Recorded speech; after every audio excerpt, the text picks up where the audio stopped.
Welcome back to CFO Weekly, where we're talking with financial leaders about how to build efficiency in their teams, create time for strategy, and ultimately get results. With your host, Megan Weiss. Let's jump right in. Today I have with us Katherine Jackson. She's the Vice President of Accounting for Bear Properties, a full-service commercial real estate development firm based out of Birmingham, Alabama. In her 20 years in the real estate industry, she's participated in the development of 7 centers, totaling over 8 million square feet, the purchase and sale of 15 assets in excess of 9 million square feet, and ensuring client satisfaction for the accounting services provided to assets under management. The current portfolio is approximately 10 million square feet of office, retail, and mixed-use space. She's a member of the Forbes Finance Council, and articles she's written concerning the real estate industry can be located on the Forbes platform. In her free time, Katherine likes to spend time with family and friends, hike with her dogs, and boat on the local lakes. Katherine, thank you so much for joining me today. Megan, I'm delighted to be here. Yeah, I'm really looking forward to this discussion. Today, we'll be talking about your experience as an accountant and specifically as a property accountant. We'll also be discussing your employer, Bear Properties, which is working on some really cool projects that are focused on creating real estate environments which improve the quality of life within the communities in which they are built. So let's get started. Sounds great. First, tell me a little bit about yourself and how you got to where you are today. Well, I can tell you that where I ended up is not where I started out. I think I was like a lot of teenagers where you're faced with that daunting task of trying to figure out what you want to do for a career. So hard at 18. Yeah, it is hard at 18 to know it. I originally pursued a degree in veterinary medicine, went to the University of Georgia, and it didn't take but about a year of classes to convince me emphatically that I did not want to do that for a living. And I was really attracted to the School of Business. So talked with Dad. Not everybody is lucky to have parents that with great insight, but he has been a font of wisdom.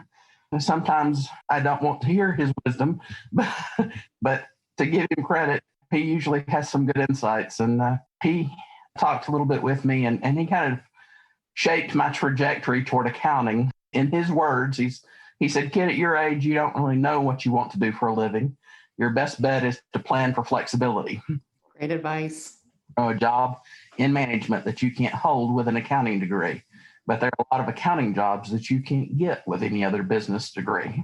So in essence, get the degree that opens the most opportunities. And then classwork itself kind of led me to the area of being interested in industry. Just wasn't as attracted to tax or audit. So that was my target and my goal when I finished my degree. I got that first staff accounting job and had a really bad moment because I hated it. Oh no, I've spent all this time getting this degree and I don't like the work. And that kicked off a, rather frantic job search for something that I might find more appealing. And I stumbled across an opportunity with General Growth Properties as an on-site property accountant at one of their large enclosed malls. And at the time, General Growth was the second largest REIT in the country. I knew nothing about property accounting at that point in time, but I knew I didn't want to do what I was doing. So I took the job, and within a month, realized that I loved the work and I loved the industry and just found it fascinating. So feeling much better about life in general, I spent 3 years with GGP and then took a position with Bear Properties, whose corporate office is based here in Birmingham, Alabama, which is where the majority of my family was from. And I've been with them for 17 years. It was a really good fit. I've been rising with ever higher positions of responsibility until I was promoted into my current role of Vice President of Accounting. And I'll be honest, I've let the real estate industry kind of consume my world. I like it that much. I find it fascinating. You get to see, all kinds of new opportunities and be involved in big projects and, watch the return that folks are making on their investment in the real estate world and see what the market is doing different It's just something fresh and new every day. Yeah, that's awesome. I say this all the time, but it's definitely one thing I love about an accounting degree is just how many different paths it can give you in life. It's a wonderful thing for people to study in college. Absolutely agree. You've got to wade past those first introductory courses so you get your head wrapped around how you have to think, and then you should be off to the races. Yeah, it's not for everyone. It's almost like a different language, and some people just get it and some people don't. Absolutely. So are there any particular stories or moves that stand out throughout your career as what you would have considered turning points? I really think that, one of the major turning points was getting that job with Bayer Properties. I mean, I just can't emphasize what a great fit it was. And I wasn't looking for a job when I found it, to be honest. I enjoyed working for General Growth.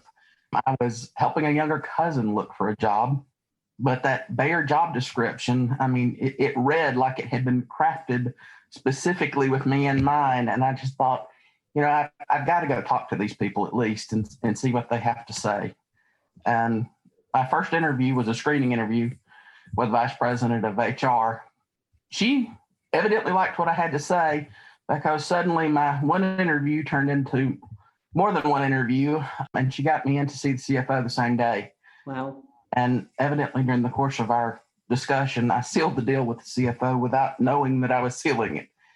She asked me how I had learned to perform CAM reconciliations, which is one of the more complex areas of property accounting. It's based off of each tenant's unique lease language. And, there's a lot of nuances to it. And I told her that I took part of an old spreadsheet, an armful of leases, and I just figured it out. And little did I know that, what she was looking for was someone who could figure out all the new things that were coming in without a lot of hand holding.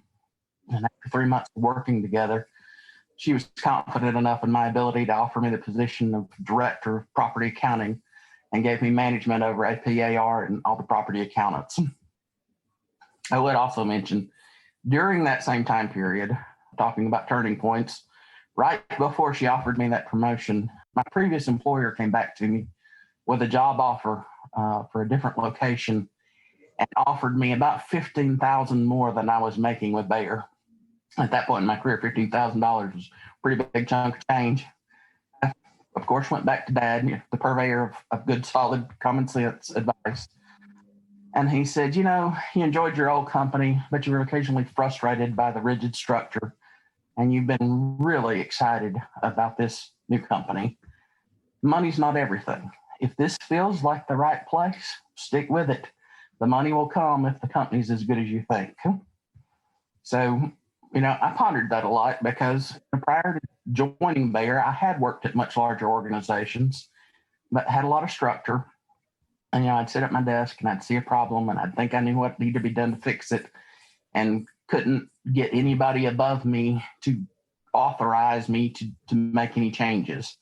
It was just a frustration. And I don't mean that as criticism of big organizations. You reach a certain size and they have to have more structure, but it just makes it harder for the voice of the individual to be heard.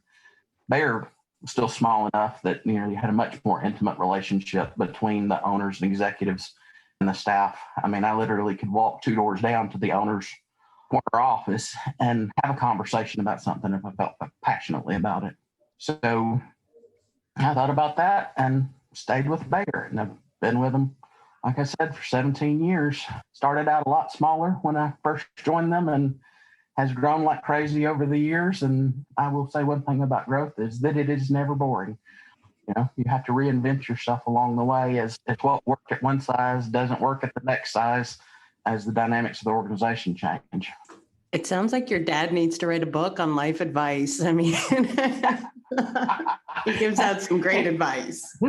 He does give out some great advice. He can be a pain in the neck, Meg. He's a really smart pain in the neck. And yes, you're welcome to record that and share that with him. I love it. So tell us about Bayer Properties, what they do, their history, their mission, etc. Yeah. So Bayer actually started as a real estate development company by Jeffrey Bayer here in Birmingham back in the 1980s. as the founder, he started growing the organization and was lucky enough to find two excellent partners that had strengths that really complemented his. And the three of them together, just gradually evolved the concept over the years, creating new opportunities, finding new opportunities. It was just a very, very organic process. In current day, we are growing in three separate ways. And this is part of my spiel that I give to folks that I'm hiring. We build them from the ground up. We're still in the development process. So you can be involved in an actual construction building of shopping centers and office mixed-use centers. We are also pursuing joint venture opportunities with some of our clients or previous clients in the industry, where we go out and locate an asset that we think we can add value to, and then we will purchase it and do the legwork necessary to, improve it and turn around and make a return on that investment. And then the final leg of growth is just true third-party work, where we do the leasing and managing for assets for different ownership groups. And it means, there's something new in the pipeline all the time. The accountants get to work on all different kinds of assets. You get to see a full business cycle of how to improve the NOI and maximize the owner's return.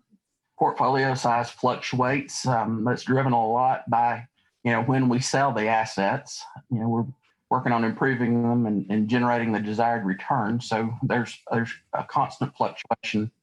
But you also get, as part of your learning experience, you get to participate in buying and selling these huge assets.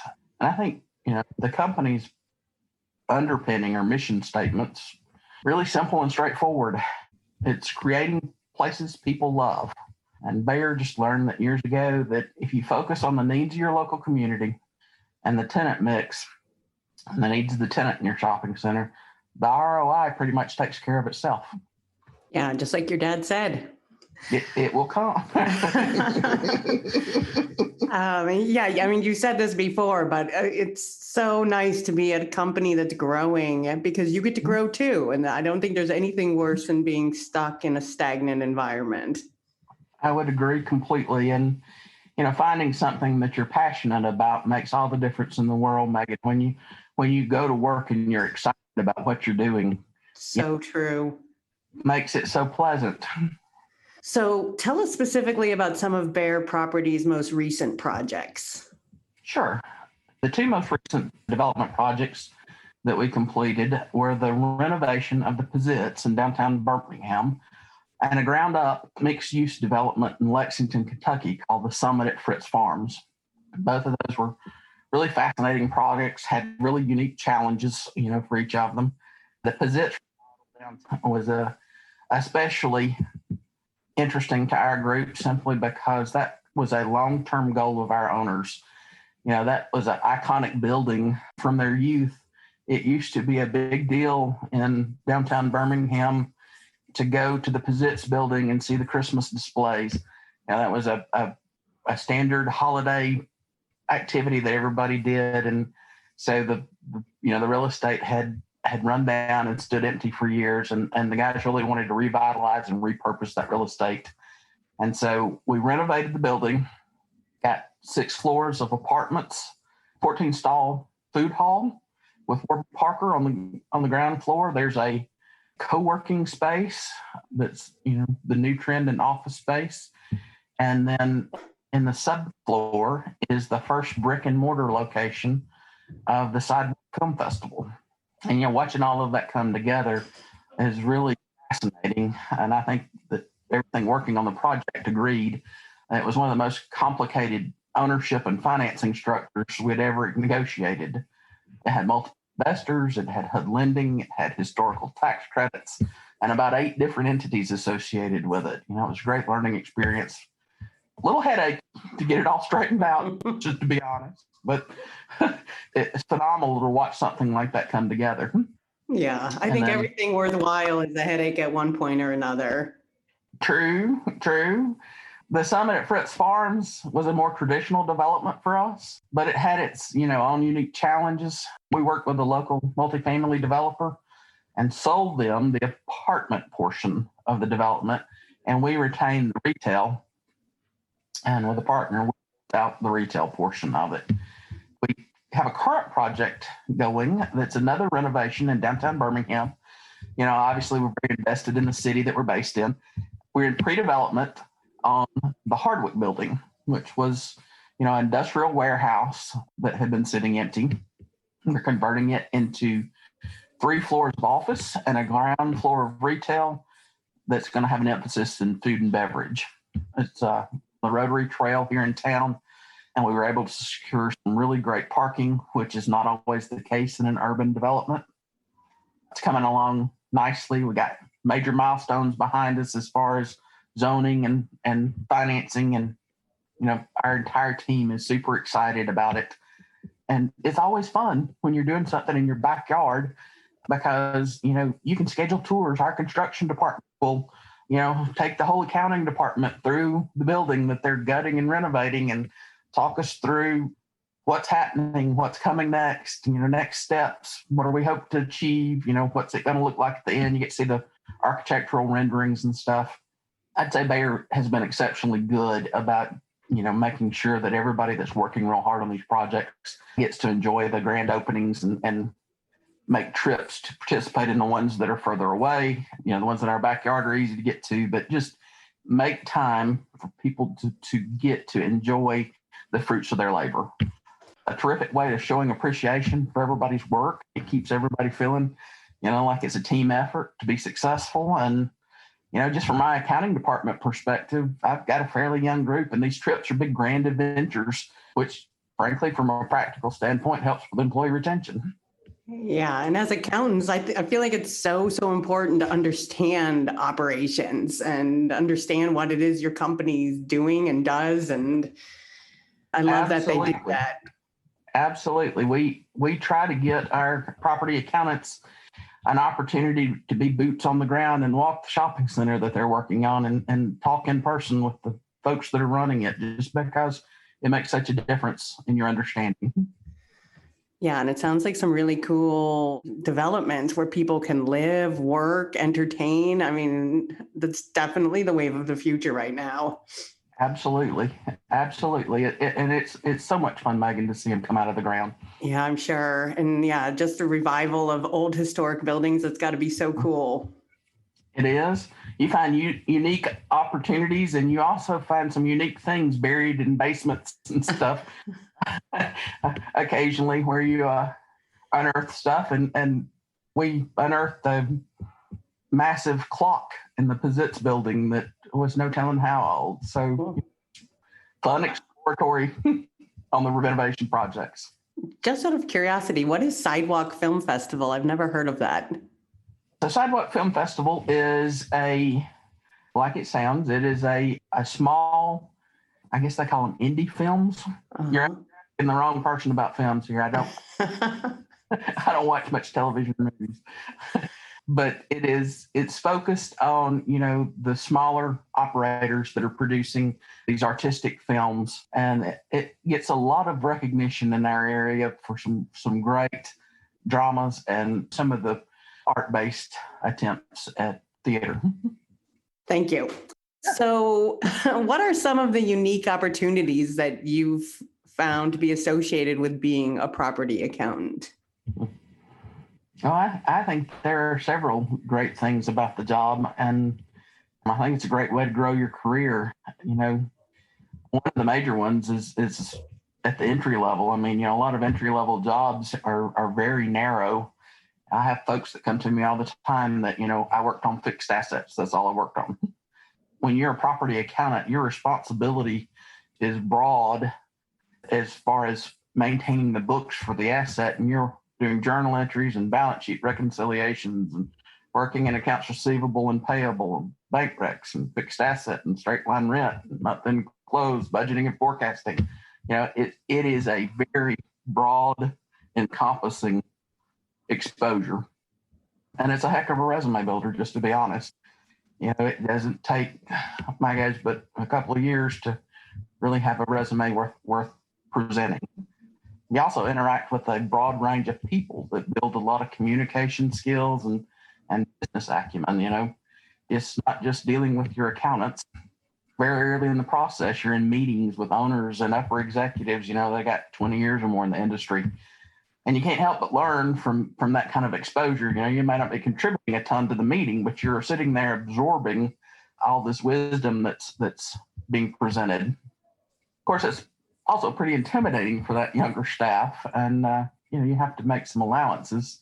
For a green associate, we try to make sure that when they first are going to meetings, that their manager is going with them so that they can see somebody modeling the appropriate behavior and how to answer the questions the right way. And then when they start to get to the point where we're going to transition them into kind of being the accountant in the meeting, I'm not above having practice meetings where I will get everybody in a conference room, and then I pretend to be the client or the executives that are going to be in the meeting and ask the questions that I think are going to come up, and coach good answers and also coach how to handle it if you don't have an answer. Just trying to get our folks ready so that they represent well in those meetings. All that broad exposure occasionally leads to an accountant finding that they really have a calling in a different area of the industry. We have taken several of our accountants into the property management arena. They have transitioned into being general managers. I've had a young lady that moved into lease administration in the legal department because she really enjoyed that. And we currently have a young man in the leasing department who's doing some great things about making deals happen for Bayer, who started life as a property accountant. I think you mentioned earlier that accounting degree is a super flexible base. And it's a running joke in the company that when somebody has an open position, they start looking at accounting first. And it's a win for the company. I mean, you retain all of their knowledge. They already know the company and are bringing all of their accounting skills to bear while they're learning this new area. So the broad exposure theme continues with the clients you work with. You may be working with huge clients that have big name recognition in the money markets today, or you may be working with small investment groups that are venture capital type setups. I mean, it is a opportunity to see other accounting departments and how things are set up and functioning without you having to change jobs. And makes for a great opportunity for us to kind of cherry pick best practices, frankly. And I'd say probably the final thing I really like about property accounting is this a sense of ownership. You can literally go walk the shopping center that you're helping to run.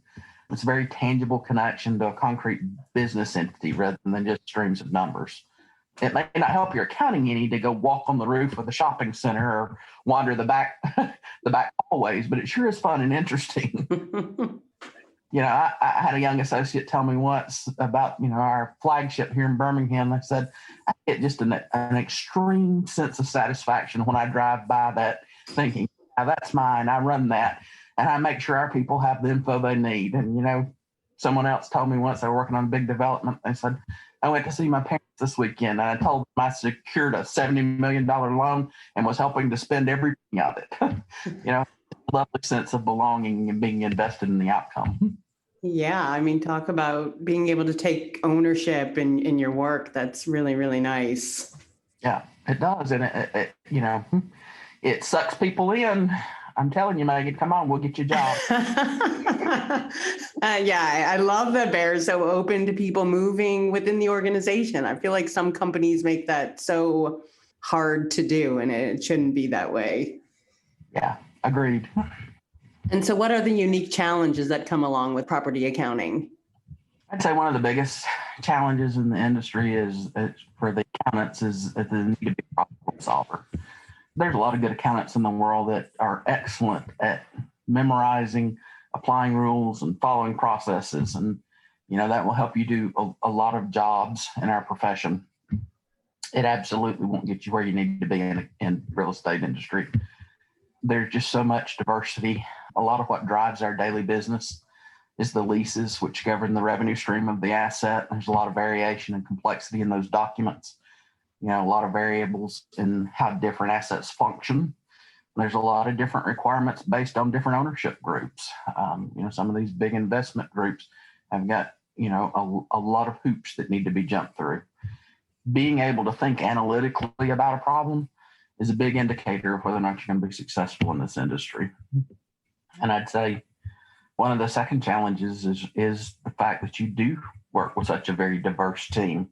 You interact daily with non-accountants in a lot of different fields, including construction and management and leasing. I've watched, several of my staff beat their head against the wall trying to force non-accountants to think like accountants. And in my personal opinion, that only makes your head sore.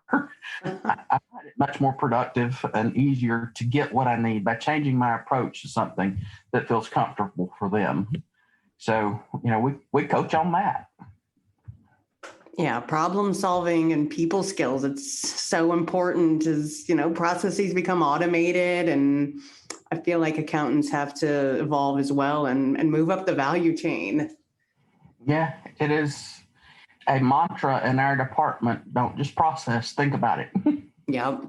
So you wrote an article for Forbes that discussed the lack of communication between the development team and the managers and accountants who will be running the asset once the construction phase was completed. And I feel like this can be applied to any situation where accounting operates in a silo, which it still does in a lot of organizations. So how do we improve communication and help our organization avoid costly mistakes? Well, I think that one of the things that we can do is encourage that curiosity and participation in our younger staff. Accounting lends itself to focusing on processes. There's a lot of work that has to get done, and that's where we tend to focus all our attention. Recognize the value of having accountants who understand the business and how the pieces fit together. Sometimes it's as simple as empowering the younger associate by helping them shift their view on how they fit in the organization. I had a young man working for me once who told me he was frustrated because he was never invited to any of the asset meetings. And I asked him, "Why are you waiting to be invited?" I said, "You're an agreed professional who's responsible for making sure those books are correctly presented. If you think attending that meeting would help you accomplish that, then pick up the phone and call the general manager and tell them to add you would like to be added to the meeting." And that was an epiphany for him. I mean, he had a very valuable skill in that he could take coaching and go think about what you had said and then turn around and apply it correctly. And he took off like a rocket after we got his worldview adjusted. And he's now a vice president at another company here in town. Some of the coaching needs to be on how to break out of your silo in the correct way.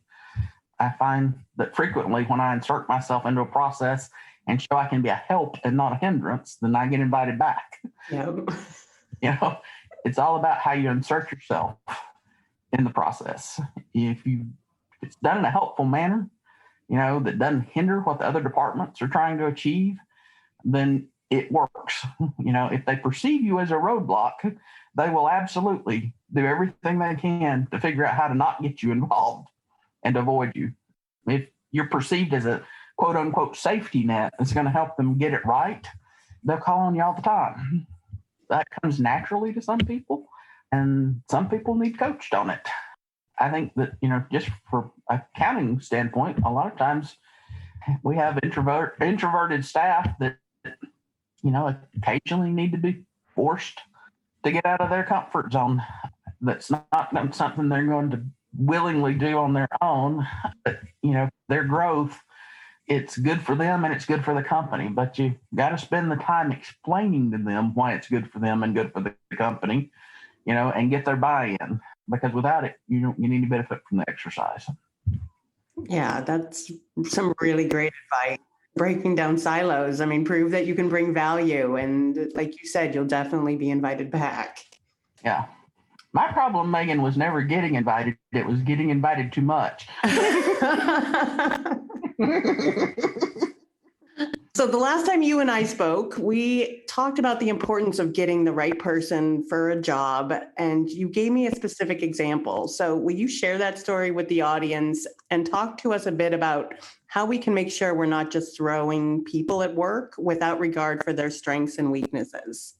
Absolutely. The interaction you're referencing happened when we were building out the summit at Fritz Farms.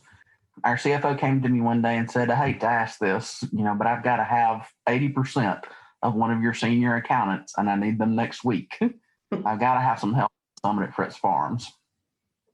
So I asked a few questions and making sure that I understood what type of work they were going to be doing and what specifically she needed. And then told her that she needed a young man who'd been making big strides in our department. He was the right fit. And problem was she'd never worked with him.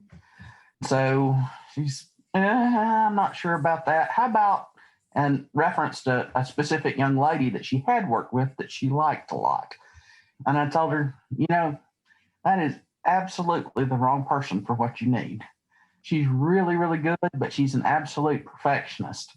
You're working on a new development, and new developments change constantly. You'll be flinging requests for information and changes at a high rate, and you're going to need a fast return response. That's going to drive her anxiety through the roof because she won't have time to polish the way she needs to polish to feel good about what she's giving you. Or it will drive your frustration through the roof because you won't get it as fast as you need it. So I'm telling you, this guy's who you need doing this. And she's still looking skeptical at me. And I said, I tell you what, make you a deal. Try him for a couple of weeks. If the fit isn't good, you can come back to me and I'll figure out how to free myself up enough to give you the help that you're needing. So she agreed with that. And, we made things happen. About a week later, she was zipping down the hallway between meetings and she stuck her head in my office to say, he's awesome. And I, think there were two important pieces to the puzzle there of putting the right body in the right task. First, your manager must get to know and understand how their people work. It means spending time talking to your folks about the likes and dislikes and assessing how they're working. It's a time investment on your part as a manager to really get it, but it's going to optimize how you can assign your personnel. And the part two of it is that the folks above the manager have got to be willing to be guided by their insight. And that can be tough. I've been on both sides of that issue before, Megan. And, I've been the one trying to convince someone upstream that I'm right. And I've been the one upstream struggling to have faith that a junior manager's choice is the correct decision. And you don't get to a higher position without making good decisions, and you learn to rely on your own insights. It can be a real effort to let go of that control enough to let someone else guide the choices that are being made. I give my CFO all the credit in the world for being willing to listen to me and at least try the path that I was recommending. A second issue I see is that people have a tendency to want to use their most experienced people anytime something new comes along that needs attention. The next problem gets the next most experienced person, and so on. I find it more productive to try to seek to engage the least experienced staff I have that I feel like can achieve what's needed, and try to keep my experienced people free enough to mentor. And for those instances where something truly tricky comes along, that you're going to have that high level of experience and ability. It helps to groom your lower level associates faster, and it gives you a lot more flexibility on handling, incoming problems or opportunities. It does require more coaching. The easiest fix is always to give it to someone who's experienced and needs minimal help. I just don't always think that's the right decision for long-term department growth. Yeah, I love that story. And it sounds like Bear is really an amazing place to work, particularly for entry-level people who get to see a lot of different things. Absolutely. They really will give you as much responsibility as you're willing to take. But the catch is that you are responsible for the outcome. Yeah. Those go hand in hand. You can have all the opportunity you want, but you are responsible for the outcome. So what's keeping you up at night these days? Are there specific things you worry about, and how are you going about easing those fears? So the one area that I think about frequently right now is how real estate is changing. I think most people in the industry would agree that real estate was slowly evolving as online shopping, became more of a thing and people's spending patterns changed. COVID-19 poured gas on that small fire and just fanned it into a huge blaze. Yep. A lot of time reading industry articles and news stories about, the impact of the pandemic on tenants and on the landlords and where people think the industry is going. Yeah, our organization in particular, Asset Reviews, which is a forum to concentrate our leadership team's focus on what's happening at the assets we manage. And we compile information and study trends and brainstorm for opportunities. And, that's a concrete piece of the puzzle for us. But, the industry in general is still a very dynamic picture with a lot of change. You can read one article and the office market is dead. Due to all the success with remote working during COVID, and then turn around and read another article and, oh no, they're espousing the idea that office might change a little, but it'll come back stronger than ever. Just hang on. The wide diversity in opinion probably means that nobody knows exactly what's coming. I can tell you, just when you start looking at our concrete tangibles, we've had a lot of success finding interest in the office space we're creating at Hardwick. And, we haven't had any problem with major vacancy with office space for the assets that we manage. So, but you kind of combine those with what you're reading, trying to get a feel and to think and to forecast and plan ahead. And I would add that it is very comforting that I'm not working in a vacuum. Our leadership team has got some super smart folks in it with a lot of industry experience, and they're all tracking industry trends and trying to understand the evolving landscape. I'm just trying to keep up so I can contribute to the conversation and have some insights into what kind of information might be needed from my team so that we can plan ahead. Yeah, I mean, it's so true. Nobody knows where anything is going. Our crystal ball is a little defunct. It would be nice if it worked a little better. So 2020 was maybe not such a good year in lots of different ways, but I do believe that some good came out of the pandemic as well. So what's one positive thing that came out of last year that you plan to carry into the future? Well, I think our organization learned a lot about, flexibility and how to ensure the work gets done from whatever location our people are at. My personal gain is really oddly specific for this. I do, a fair amount of interviewing of young associates looking for that next great fit for our organization. And obviously during the pandemic, all those interviews were conducted via Zoom meeting over the internet. I discovered that young associates give a much better interview and allow you to see a lot more of who they are as a person when it's from their home. And if you think about it, it really makes sense. These folks usually do not have a lot of interview experience, and it's intimidating coming into a big office setting and trying to sell yourself, folks you don't know. It's rare that I have an interview where someone has a poise to be comfortable, and that can translate into poor answers or a deer in the headlight look or, a struggle to connect. But you put those same people in their home environment, which is safe, and you remove a lot of the nerves that may be preventing you from getting a good read on their personality. And that's huge for a hiring manager because you don't have to wonder if a poor response was a product of nerves. I think we're probably going to be doing all of our interview screening going forward using Zoom. Wow. That's the first time I'm hearing that insight, but yeah, that makes a lot of sense. And yeah, what a great thing to carry forward. Allow people to interview always from their homes. I think that's brilliant. Yeah. And, we've had a lot of success with a lot of great people come in that way this last year. Yeah, I mean, it's true. It does remove a lot of the unknowns for those candidates, which is only contributing to their nerves. And so I like that. That's right. Very much so. So lastly, now that we're well into 2021, unbelievably, here we are almost in June. So what's one goal, either personal or professional, that you're hoping to achieve? I would think that my biggest goal for the year is combination personal and professional.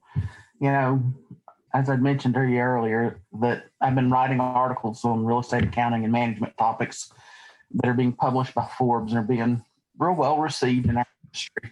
And Forbes has actually reached out to me via email to see if I'd be interested in writing a book. I already had a book outlined, to be honest, just because that's the way my brain works when I'm working on something. And I think that, for this upcoming year, I'm going to explore options about writing about the industry and figuring out, where can I add value, what I can contribute. That's awesome. And yeah, I just had a guest he just finished a book for Forbes, and he said everybody should do it because it gives you a lot of insight into who you are. Yeah, absolutely. I can believe that. And you really are putting yourself out there. So, there's a lot of hesitancy on the front end about, am I going to get a good reaction to this? It's very personal. Yeah, but definitely worth a try. So, if you do try it, I wish you the best of luck. And you'll have to let us know how that goes. Absolutely. I will shoot you an email. Katherine, thank you so much for your time today. Thank you for having me, Megan. It has been a wonderful opportunity. I really enjoyed our discussion and getting to know you and hearing about your experience. It sounds like you work for a wonderful employer and have truly found a great fit as a property accountant. I would absolutely agree, and encourage anybody that's not sure where they want to take their accounting degree to take a long look at real estate. It's a fascinating industry. Yeah, and to all of our listeners, I hope you've enjoyed today's discussion as well, and I hope you'll tune in next week. Until then, take care of yourselves and have a great week. If you're ready to boost efficiency and streamline your accounting processes at significant cost savings, it's time to talk with Personiv. Their people-powered solutions have transformed the delivery of back-office tasks and general accounting functions for decades, partnering with clients to provide everything from accounts payable to payroll services. See what Personiv can do for you by visiting personiv.com. You've been listening to CFO Weekly, presented by Personiv. Please subscribe wherever you get your podcasts to hear all of our episodes. Want to learn more? Check out personiv.com. Thanks for listening.